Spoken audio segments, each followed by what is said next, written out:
Fala pessoal, bom dia, tudo bem? Então, conforme combinado, que eu coloquei lá na minha caixinha de perguntas do Instagram, eu vou aqui responder hoje algumas perguntas que me foram feitas. Como foram várias perguntas interessantes, eu selecionei algumas, eu vou fazer 3 vídeos para gravar essas perguntas, tá? Hoje vai ser o primeiro vídeo, então onde eu coloquei um grupo de perguntas que eu acho que tem a ver, né?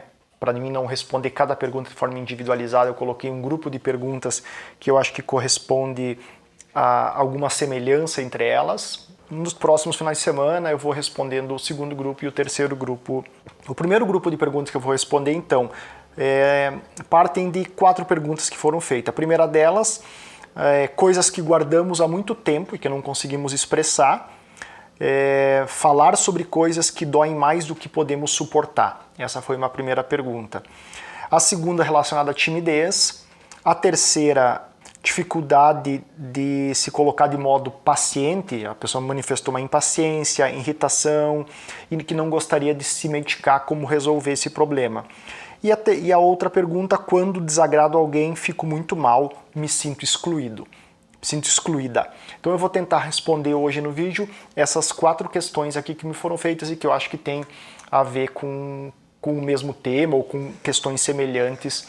Antes de qualquer coisa, pessoal, eu gostaria de dizer que não é da minha intenção jamais esgotar o tema. Eu não tenho aqui a pretensão de poder dar respostas longas e que abordem toda a questão. Eu acho que a nossa subjetividade é muito complexa, eu acho que cada caso é preciso ser verificado individualmente, a subjetividade humana ela é muito singular, não quero ser reducionista, não quero ser aqui alguém que vá ousar fazer uma resposta que caiba para todas as pessoas, para todo mundo. Eu acho que são tentativas de responder de forma associativa aqui alguns aspectos que tem a ver com a minha experiência clínica, que me chamam mais atenção. Então não quero que vocês vejam isso aqui como algo reducionista, como interpretações totalmente selvagens sobre aspectos que precisam ser analisados na individualidade, na singularidade de cada um, de cada sujeito, de cada história, tá? São apenas aspectos, recortes de uma determinada situação que eu penso que vale a pena a gente comentar, que pode ajudar vocês a pensar sobre as questões que podem ou não podem ter a ver com cada um de vocês, tá bom? Então fica aí que o vídeo já vai começar.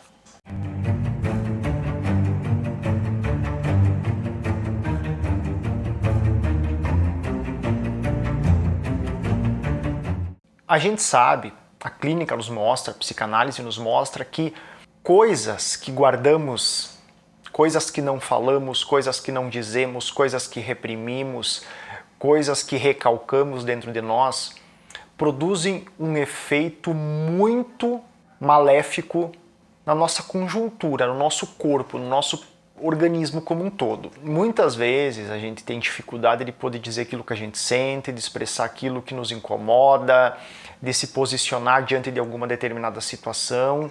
Isso faz um mal danado dentro de nós. Isso nos corrói por dentro. Estudos da psicossomática, estudos da psicanálise psicossomática nos mostram que muitas das doenças que não têm origem físicas, e orgânicas, são derivadas do nosso emocional, de coisas que reprimimos, de coisas que recalcamos, de coisas que não conseguimos dizer, de coisas que não conseguimos expressar. E aí me chamou muita atenção essa frase que a pessoa disse aqui, né? Coisas que doem mais do que podemos suportar. Aquilo que muitas vezes a gente não consegue suportar no nível consciente, isso é muito interessante, por exemplo, pensamentos que a gente não tolera, coisas que a gente não gosta do nosso modo de ser, situações que nos aconteceram na vida e a gente acredita, ou a gente quer acreditar que não produziram danos e que a gente procura esquecer, que a gente procura não pensar. Tudo isso vai causando dentro de nós uma insuportabilidade. A gente não consegue digerir, a gente não consegue processar, a gente não consegue elaborar. Essas coisas que a gente não consegue processar através do pensamento, através da consciência, tenta reprimir, tenta negar, tenta ocultar da nossa vida, ela produz um dano tão grande justamente por a gente não poder suportar elas psiquicamente, conscientemente. Então, pela incapacidade da gente se haver com a nossa história, pela incapacidade da gente se haver com a nossa verdade, pela nossa incapacidade de poder olhar para as nossas questões, para as coisas que nos aconteceram e poder pensar isso no sentido de poder suportar o peso dessas questões sem precisar reprimir, sem precisar negar, é muito importante para a nossa sanidade, é muito importante para que a gente não acabe fazendo dessas questões problemas ainda maiores, porque a gente acaba tendo dois problemas quando isso acontece. O peso daquilo que nos aconteceu já é extremamente danoso por si só. Quando a gente tenta esquecer que aquilo aconteceu, quando a gente tenta reprimir, quando a gente tenta negar, tirar da nossa vida as coisas que nos aconteceram, elas acabam exercendo um efeito ainda maior sobre nós. E aí a gente tem um segundo dano, que é aquilo acabar ocupando um espaço da nossa vida interna, inconsciente, que faz com que a gente não consiga se livrar dessas questões. A questão aqui não é, então, a gente reprimir, a gente fazer de conta que esqueceu. A questão é que a gente possa trabalhar as coisas que nos aconteceram no sentido de poder lembrar delas, falar delas, sem precisar ignorar a existência delas e poder lidar com elas. Poder suportar o peso daquilo que nos aconteceu, sem a necessidade de fazer de conta que não aconteceu. É poder suportar, é poder entender, é poder sofrer, é poder chorar, para que aquilo já não exerça mais o mesmo poder sobre nós que exercia antes. Porque pensem comigo, pessoal, se eu preciso esquecer algo da minha vida, se eu preciso negar, se eu preciso reprimir, se eu não consigo falar sobre aquilo porque aquilo é tão dolorido para mim, isso significa que aquilo exerce um peso tão grande sobre a minha vida, exerce um peso tão grande sobre a minha história, sobre o que eu sou hoje, que eu acabo fazendo com que aquilo direcione a minha vida, com que aquela situação seja tão forte que ela acaba exercendo um poder tão grande a ponto de dirigir a nossa existência. É o exemplo de uma pessoa que nos incomoda muito e que a gente sempre tenta evitar estar na presença daquela pessoa. Isso significa que aquela pessoa exerce um poder muito grande sobre nós, a ponto de nos afetar tanto. A resolução para o problema é evitar aquela pessoa, não visitar mais aquela pessoa, aquele familiar que tanto nos incomoda? Não sei. Eu acho que isso significa que eu ainda estou sendo dominado por aquela pessoa e por aquela situação. A grande resolução do problema seria eu poder visitar aquela pessoa, eu poder me aproximar daquela pessoa, sem que aquela pessoa me afete tanto como ela vinha me afetando. Que eu suporte estar próximo daquela pessoa sem ser tão contaminado pelas coisas que vêm daquela pessoa. Isso seria uma forma de resolução do problema. Eu acho que aí tem essa questão, né? As coisas que a gente não consegue verbalizar, não consegue tolerar, não consegue expressar, que nos doem muito, eu acho que falam muito de nós mesmos, das nossas questões, o que essas questões estão falando sobre a nossa história, sobre a nossa vida, sobre as coisas que nos aconteceram. Também a questão, relacionando aqui com a questão da timidez, eu acho que tem a ver com isso também, né?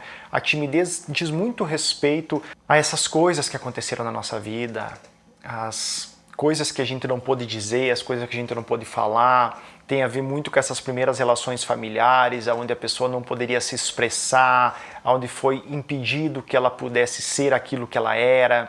Então ela acaba reprimindo muitas coisas que não podiam dentro de si, muitas coisas que ela gostava de fazer e que não podia, e ela acabou se escondendo, ela acabou se colocando numa posição de defesa em relação ao mundo, né? Justamente pelo medo dessa espontaneidade, porque assim, tudo aquilo que foi nos impedido de fazer acaba tomando um lugar dentro de nós e acaba criando corpo dentro de nós, né? Acaba ficando grandioso dentro de nós, acaba criando um espaço muito grande. Então, se antes, sei lá, eu gostava de ir para uma baladinha quando eu tinha 14 anos, 13 anos, 15 anos, 16 anos, sei lá, e eu não podia ir, não podia sair com os meus amigos, aquela vontade que era uma vontade mínima, passageira, ao ser proibida, ao ser reprimida, ao não poder exercer ela, ela acaba tomando um corpo, um tamanho dentro de mim muito grande, então aquilo vai crescendo dentro de mim. Quanto mais eu vou tendo que reprimir, maior a vontade que eu vou tendo. A possibilidade é que isso na vida adulta, por exemplo, de repressão, acaba se tornando muito grande. Então, pessoas que são muito tímidas, por exemplo, que têm muito medo de falar em público. Por trás desse medo de falar em público, existe uma vontade enorme de poder falar em público, de conseguir falar em público. O tamanho do impulso de se exibir, o tamanho do impulso de se mostrar, o tamanho do impulso de interagir é tão grande que a pessoa teve que acabar reprimindo esse impulso por ser errado, perigoso, feio, né? Tudo aquilo que ela ouviu quando ela era criança, ela acabou tendo que reprimir, que ocultar de si mesma, para que isso não viesse a se expressar, né? Então tem muito a ver com o contrário, né? A timidez, o medo de fazer tal coisa mostra um desejo, uma vontade muito grande de fazer aquela coisa, mas a impossibilidade e o medo do que pode vir a acontecer se essa pessoa começar a se expor, né? Pode ser julgada, criticada, mal vista, coisa que acontecia lá atrás. Então por isso que eu falo, e falei na resposta lá no Instagram, de um montão de impulsos exibicionistas, né? Ou seja, a pessoa criou uma repressão tão grande em torno daquela vontade que ela tinha, que ela acabou ficando trancada com aquele monte de desejos, de vontades dentro de si, né, ocultando aquilo de si mesma, e aí acabou no dia a dia, na vida cotidiana, na rotina diária, se tornando tímida para poder controlar todos aqueles impulsos que, se viessem à tona, poderiam colocar ela em perigo, em situações vexatórias e tal. Então a mesma coisa vale para essa questão da impaciência, né, que muitas pessoas dizem se sentirem impacientes, por exemplo. Muitas vezes o que eu percebo é que essa impaciência dita, né, essa coisa de se dizer impaciente, de se julgar impaciente, eu acho que isso está muito mais relacionado a uma grande tolerância de muitas coisas que seriam muito maior do que o sujeito toleraria. É muito comum a gente perceber em pessoas impacientes esse excesso de paciência, esse excesso de tolerância. Ou seja, a pessoa passou uma vida toda guardando coisas, reprimindo coisas, engolindo sapos, como a gente diz no senso comum, fazendo tudo por todo mundo, se incomodando em diversas situações para tentar se manter uma pessoa serena, tolerante, querida, bondosa, que ajuda os outros, ou seja, tudo aquilo que socialmente falando é bem visto, tudo aquilo que socialmente falando é aprovado, tudo aquilo que no dia a dia é valorizado pelo senso comum, pela sociedade, pela família. Então a pessoa passou a vida toda guardando as suas contrariedades, não emitindo as suas contrariedades, não se posicionando frente às coisas que não concorda, porque ela não suportaria o peso de não ser bem vista, de não ser querida.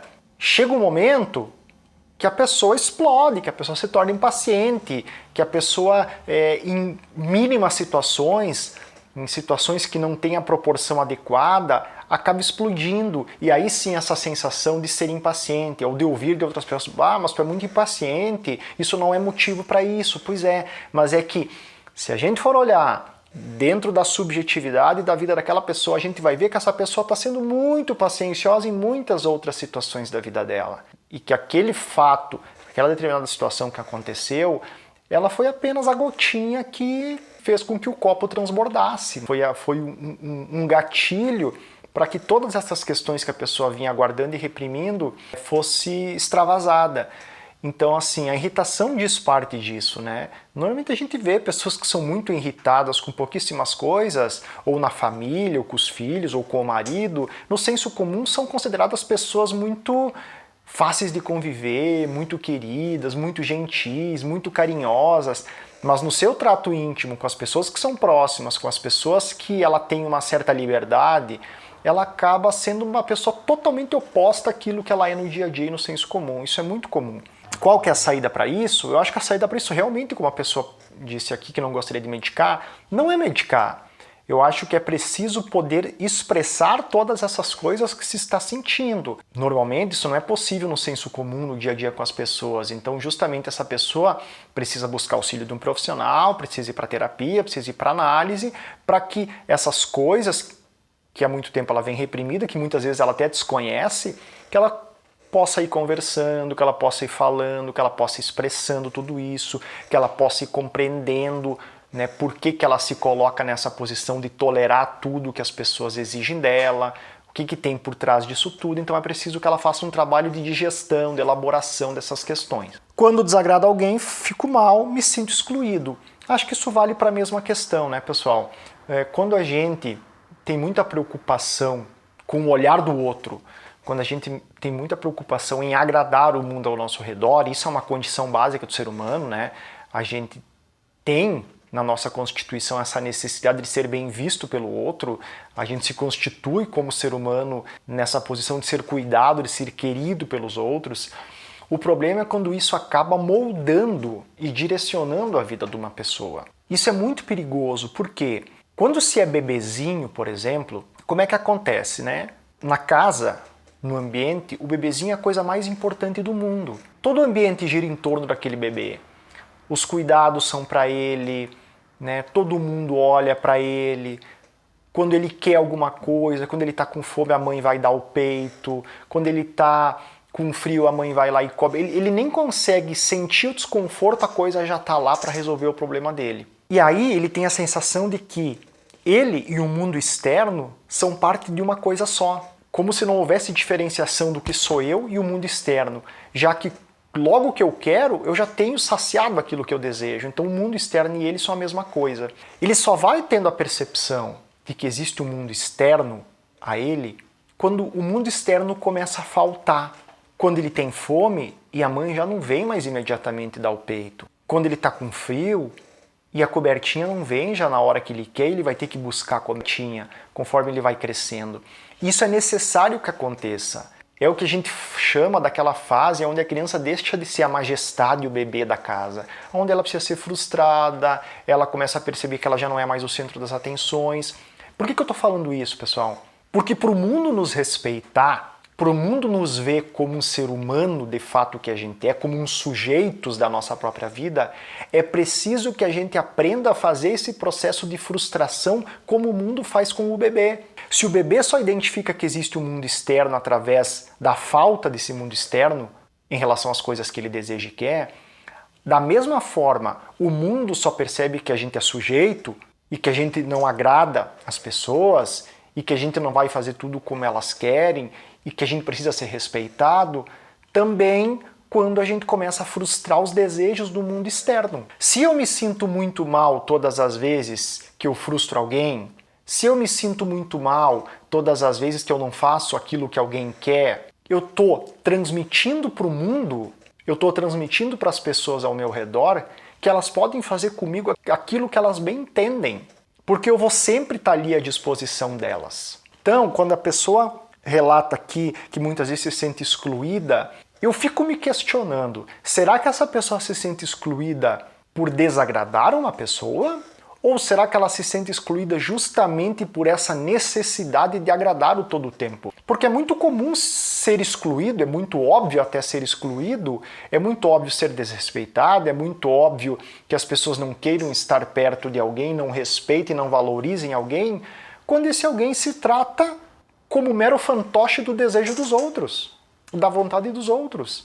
Que tipo de pessoa sou eu? Qual o valor que eu vou ter para as outras pessoas se eu me coloco numa posição de tanto desvalor assim em relação às coisas que eu quero, as coisas que eu desejo, as coisas que me incomodam, as coisas que me desaprovam, ou as coisas que eu desaprovo?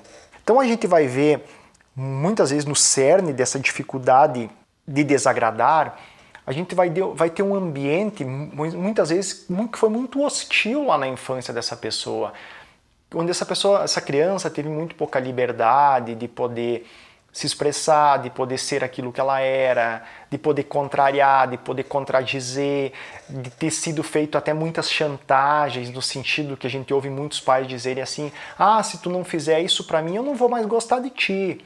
Ah, se tu não se comportar, o pai não vai te amar mais, a mãe não vai te amar mais. Então ficou muito subordinado, né, o agrado ao outro pelo amor. E aí a gente confunde muitas vezes isso na vida adulta, que a gente condiciona o amor das pessoas ao fato de agradá-las. O ser bem aceito ao fato de poder agradar determinada pessoa. Isso provoca um dano muito grande no nosso modo de ser, no nosso psiquismo, na nossa alma, né? no nosso mundo emocional. Realmente eu não tenho como responder tudo num vídeo só. Se vocês gostaram do vídeo, por favor, dê o trabalho. Então, se vocês puderem curtir, compartilhar, comentar, enviar para outras pessoas que vocês sintam que tenham esses tipos de dificuldades no cotidiano e que possam vir a se interessar pelo tema. Certo? Um abraço, tchau, até mais.